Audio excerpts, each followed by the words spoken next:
Hi viewers, welcome to our channel. ప్రస్తుతం మనతో పాటు దాము బాలాజీ గారు సీనియర్ జర్నలిస్ట్ ఉన్నారు. వారితో ఒకసారి మాట్లాడదాం. సార్ నమస్కారం. సార్, మహిళల రక్షణ కోసం అని చెప్పేసి గతంలో షీ టీమ్స్ ఏర్పాటు చేశారు కదా, అయితే అలాగే ఇప్పుడు కూడా హీ టీమ్స్ ఏర్పాటు చేయాలని చెప్పేసి బిగ్ బాస్ ఫేమ్ శేఖర్ భాష డిమాండ్ చేస్తున్నారు. ఆయన నిన్న ధర్నా కూడా చేయడం జరిగింది ధర్నా చౌక్లో.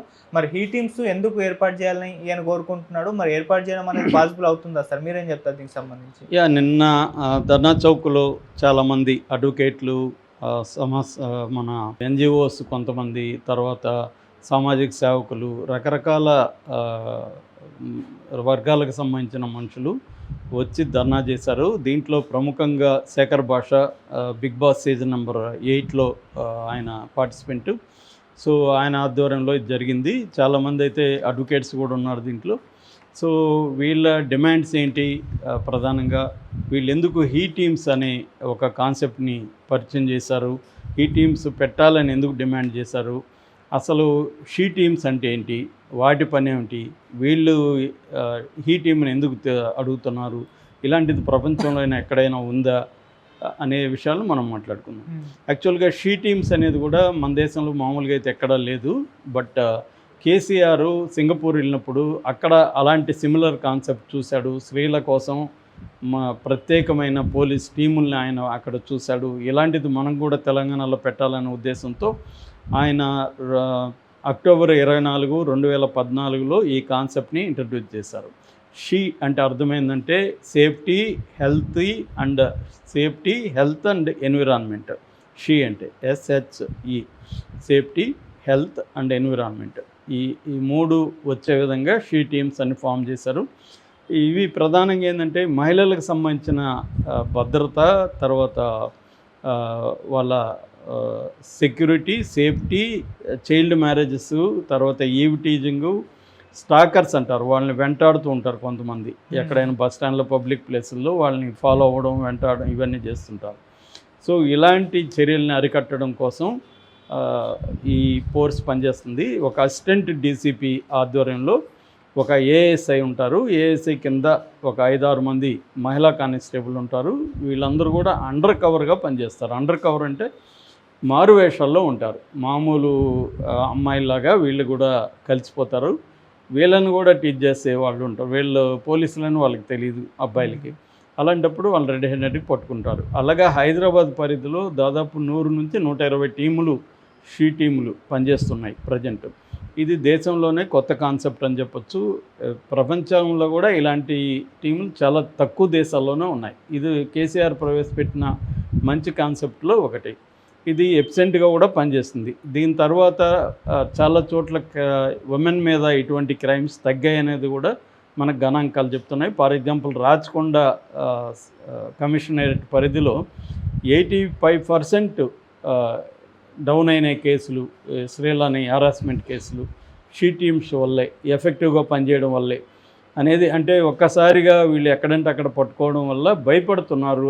ఎవరినైనా టీచ్ చేయాలన్నా, వాళ్ళని ఏమన్నా ఇబ్బంది పెట్టాలన్నా అబ్బాయిలు భయపడే పరిస్థితి అయితే షీ టీములు తీసుకురాగలిగారు అనేది చూస్తున్నాం. అయినప్పటికీ కూడా జరుగుతున్నాయి. మొన్న కూడా MMTSలో ఒక అమ్మాయిని ఒంటరిగా ఉందని ఒక అబ్బాయి వెళ్ళి రేప్ చేయబోతాం, దూకేయడం, గాయాలవడం, ఇవన్నీ చూసాం. సో ఇది షీ టీమ్స్ కాన్సెప్ట్. అయితే వీళ్ళు ఎందుకు హీ టీమ్స్ అనేది వీళ్ళు ఎందుకు అడుగుతున్నారంటే, వీళ్ళ పాయింట్ ఆఫ్ వ్యూలో వీళ్ళు చెప్పేది ఏంటంటే, మామూలుగా షీ టీమ్స్ ఎందుకు పెట్టారు, స్త్రీలకు భద్రత లేదు మగవాళ్ళ నుంచి అని కదా పెట్టారు.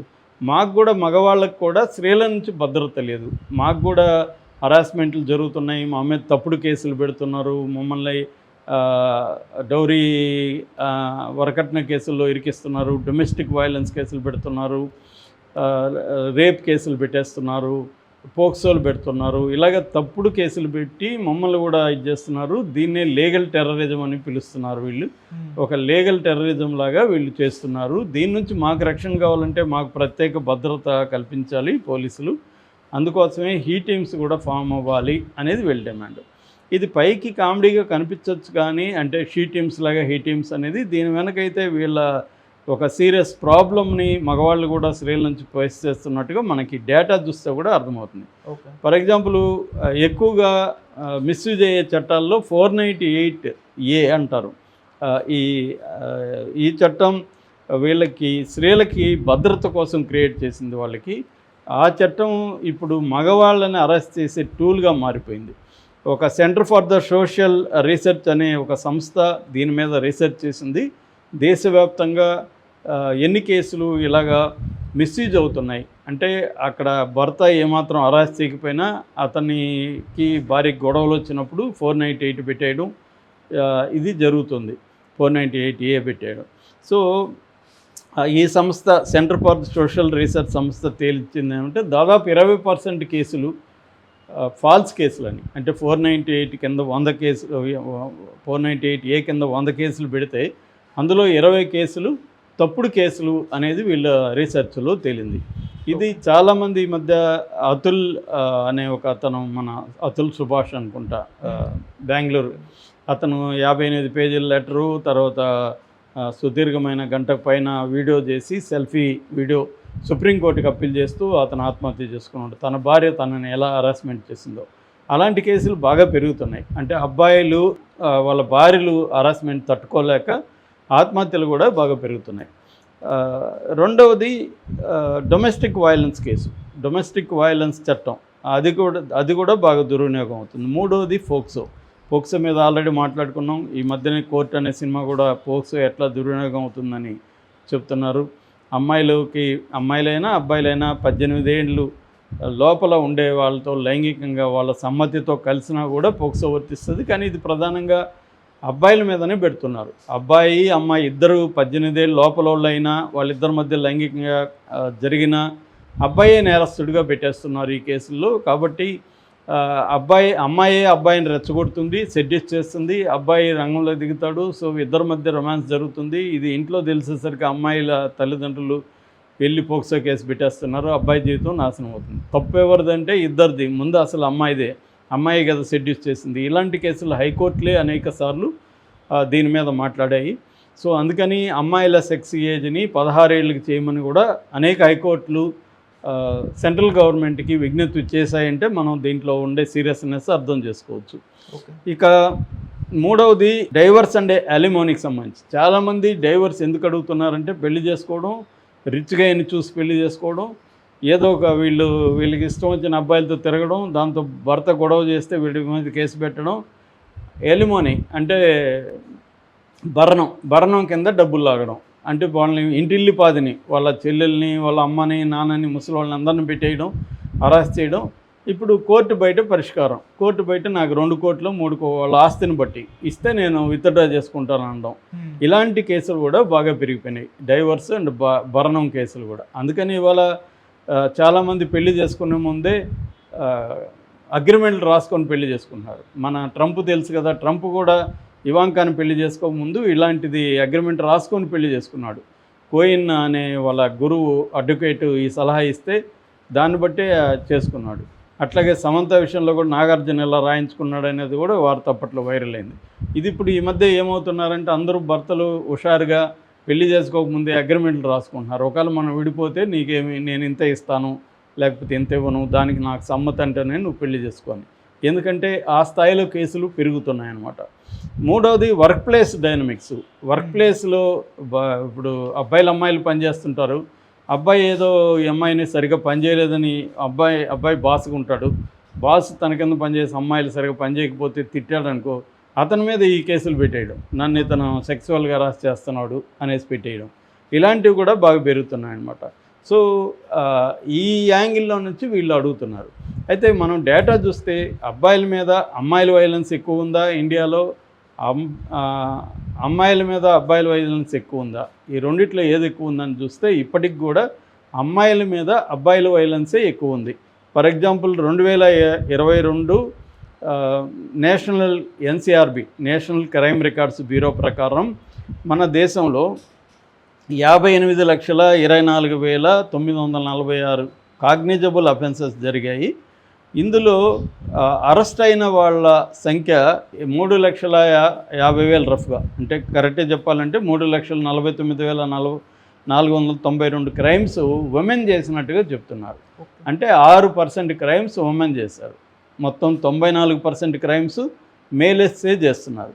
కాకపోతే ఇక్కడ ఇంకొక లెక్క ఏంటంటే, చాలా ఉమెన్ చేసే క్రైమ్స్ కనిపించవు, వీళ్ళ హరాస్మెంట్ అనేది బయటికి కనిపించదు, వీళ్ళు పోలీసులకు కూడా కేసులు పెట్టట్లే మగవాళ్ళు.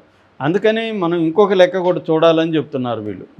For example save India family foundation అని ఒక మెన్స్ రైట్స్ గ్రూపు, మగవాళ్ళ హక్కుల కోసం పనిచేసే ఒక సంస్థ, దాని పేరు సేవ్ ఇండియా ఫ్యామిలీ ఫౌండేషన్. వాళ్ళు చెప్తుంది అంటే దాదాపు 40% మగవాళ్ళ ఆత్మహత్యలకి వీళ్ళే కారణం. అందుకని మనం లెక్కలు తీస్తే 2022లో మగవాళ్ళు ఎంతమంది చనిపోయారు, ఆడవాళ్ళు ఎంతమంది చనిపోయారు అని చూస్తే ఆత్మహత్యలు చూస్తే 45,026 మంది ఆడవాళ్ళు ఆత్మహత్యలు చేసుకుంటే మగవాళ్ళు 97,912 మంది, దాదాపు డబుల్గా మగవాళ్ళు ఆత్మహత్యలు చేసుకున్నారు. ఈ ఆత్మహత్యలు ప్రధానంగా ఫ్యామిలీ రిలేటెడ్ కారణాల వల్లే చేసుకున్నారు. ఇందులో దాదాపు 40% కేసుల్లో మగవాళ్ళని స్త్రీలే ఇండైరెక్ట్గా ఇది ఆత్మహత్య కాదు హత్యే అని ఈ సంస్థ రీసెర్చ్ చెప్తుంది. అంటే ఈ మధ్యకాలంలో ఏమైందంటే స్త్రీలు మగవాళ్ళ మీద చేసే హింస పెరుగుతోంది. అంటే గత 4 ఏళ్లలో 4% నుంచి 6%కి పెరిగింది. ఇది మనకి ఎక్కువ పెరిగినట్టు కనిపిస్తుంది, కానీ ఓవరాల్ లెక్కల్లో చూసుకుంటే 94% స్త్రీల మీద జరిగే అత్యాచారాలు కావచ్చు, రేప్స్ కావచ్చు, ఇవే ఎక్కువ ఉన్నాయి. ఫర్ ఎగ్జాంపుల్ 2022లో 31,000 రేప్ కేసులు నమోదైనాయి స్త్రీల మధ్య. అట్లాగే ఇతర వైలెన్స్ కేసులు 64,000 పైన కేసులు నమోదైనాయి.